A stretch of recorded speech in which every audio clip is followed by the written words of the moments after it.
भाभी की कहानी। सुनीता को आज राकेश देवदूत से दिख रहे थे, जो निस्वार्थ भाव से उसकी मदद करना चाहते थे। सुनीता आज फिर बेचैन थी। रह रहकर बरसों पहले की कसैली यादें उसके ज़हन में नागफनी के कांटों सी चुभ रही थी।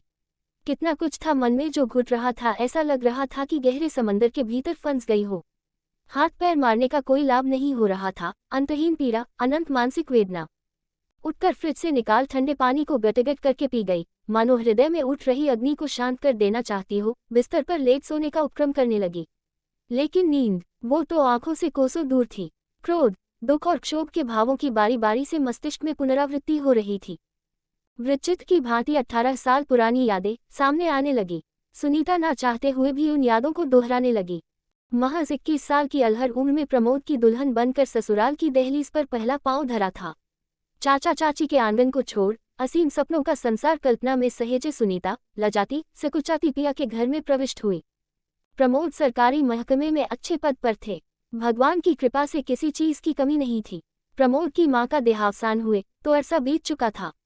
ससुराल में बूढ़े ससुर निरंजन और एक नंद कुमुद थी। कुमुद की भी शादी हो चुकी थी और वो ससुराल में खुश थी। प्रमोद का प्यार और सान्निध्य सुनीता को पूर्णता का एहसास कराता था। वक्त के साथ सुनीता 2 प्यारे बच्चों की मां बन गई। लगता था कि अब जीवन में कोई कमी नहीं है। कहते हैं, इंसान को अपने पूर्व कर्मों का फल भोगना ही होता है। शायद इसलिए एक दिन पता चला कि प्रमोद को कैंसर हो गया है। ज्यादा समय नहीं है। सुनीता को विश्वास नहीं हो रहा था। बेटा 4 साल का था और बेटी सिर्फ 1 साल की। सब कुछ हाथ से रेत की मानिंद फिसलता लग रहा था। समझ नहीं आ रहा था बच्चों और पितातुल्य ससुर को कैसे संभालेगी। कभी पति को इलाज के लिए ले जाती तो कभी ससुर को ढांढस बंधाती। इकलौते बेटे को अपने सामने धीरे धीरे जाते देखने से ज्यादा कष्टकारी कुछ नहीं हो सकता। निरंजन जी के भाग्य में पुत्र की मौत देखनी नहीं लिखी थी। रात को सोए तो सुबह उठे ही नहीं। सुनीता की आखिरी आस भी टूट गई। पिता की खबर सुन कुमुद परिवार सहित विलाप करती आ गई। ना जाने क्यों कुमुद का व्यवहार सुनीता को कुछ अजीब लगा। शायद छठी इंद्री की सक्रियता के कारण। अब प्रमोद की स्थिति दिन ब दिन गिरती जा रही थी। अस्पताल में भर्ती करवा दिया।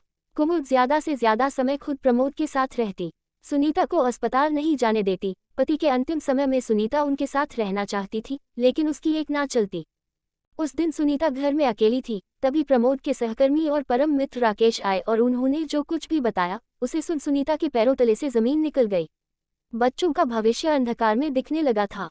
कुमुद के पति विनोद ने प्रमोद के दफ्तर जा फंड आदि के सब कागज तैयार करवा उन पर धोखे से प्रमोद के हस्ताक्षर करवा लिए थे। प्रमोद के बाद अब सारा पैसा कुमुद को मिलने वाला था। अब विनोद, प्रमोद के बाद आश्रित को मिलने वाली नौकरी भी कुमुद को दिलवाने वाला था। सारे षड्यंत्र से अनभिज्ञ सुनीता, जिन्हें हमदर्द समझ रही थी, वही आस्तीन के सांप निकले। सुनीता, तुम्हारी सहमति के बिना मैं कुछ नहीं कर सकता।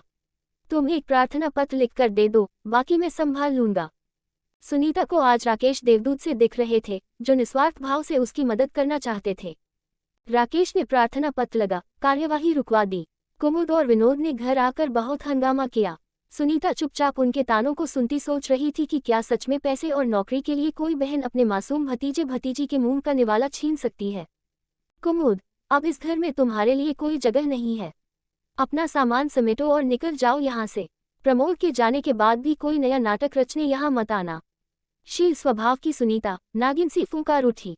रिश्तों के 2 नए रूप एक ही दिन में सुनीता ने देख लिए थे। एक, जिनसे प्रमोद का रक्त संबंध था। दूसरा, जिससे सिर्फ मानवता का संबंध था। प्रमोद की मृत्यु के बाद जब अपनों ने साथ छोड़ दिया, तब राकेश ने उसके परिवार को सहारा दिया। जैसे श्रीकृष्ण भरी सभा में द्रौपदी की रक्षा को आए थे। ना सिर्फ फंड का पैसा दिलवाया, साथ ही सुनीता की सरकारी स्कूल में नौकरी भी लगवा दी। आपने मेरे लिए जो किया है, मैं सारी जिंदगी आपका एहसान नहीं उतार पाऊंगी। सुनीता, आज तक देखा है कि किसी भाई ने बहन पर एहसान किया हो। मेरे सामने तुम्हारा और बच्चों का अधिकार छीना जा रहा था, जो मुझे बर्दाश्त नहीं था। पति का स्थान पैसा नहीं ले सकता, लेकिन बिना धन तुम बच्चों को कैसे पालती। राकेश जी आज तक भाई होने का कर्तव्य निभा रहे हैं। उस नौकरी के सहारे सुनीता ने अपने बच्चों को काबिल बनाया। सुनीता ने इस सब के बारे में बच्चों से कभी कोई जिक्र नहीं किया था, लेकिन आज बेटे का हॉस्टल से फोन आया था। माँ, बुआ जी का बेटा मेरा जूनियर है। आज मिली थी बुआ जी, मुझे देख गले लगा लिया। बेटे के शब्द कानों में पिघले शीशे से उतर रहे थे। शून्य में ताकती सुनीता जड़ हो गई। बस कपकपाती आवाज में इतना ही कहा, काठ की हांडी दोबारा चूल्हे पर नहीं चढ़ती बेटा। मैं कुछ समझा नहीं माँ। सुबह आ रही हूँ, इसका मतलब तुझे और तेरी बुआ दोनों को समझाने। ऐसे ही वीडियो देखने के लिए हमारे चैनल को लाइक एंड सब्सक्राइब करें। Thanks for watching.